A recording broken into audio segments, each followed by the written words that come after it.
হলিউডের জনপ্রিয় অভিনেত্রী জেনিফার অ্যানিস্টন। তবে সম্প্রতি এই অভিনেত্রীর সঙ্গে মার্কিন যুক্তরাষ্ট্রের সাবেক প্রেসিডেন্ট বারাক ওবামার সঙ্গে তার সম্পর্ক রয়েছে বলে গুঞ্জন ছড়িয়েছে।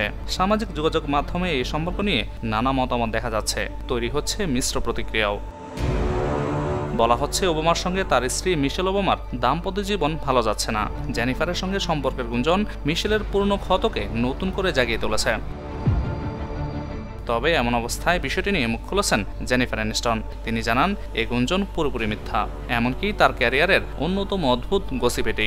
55 বছর বয়সী ফ্রেন্ডস তারকা ওবামার সঙ্গে সম্পর্ক দাবিতে খবরগুলোকে প্রত্যাখ্যান করেছেন। তিনি প্রথমে ভেবেছেন চুপ থাকবেন, কিন্তু তার চুপ থাকার ফলে অনেকে আগুনের তেল ঢালছেন বলে মনে হচ্ছে তার, সেজন্য তিনি বিষয়টি নিয়ে কথা বলেছেন। সূত্র অনুযায়ী অ্যানিস্টন দাবি করেছেন তিনি ওবামাকে অল্প চেনেন, তাকে ঘিরে এই গুজব বিরক্তিকর এবং ওবামা ও মিশেল ওবামার জন্য খুবই বিব্রতকর।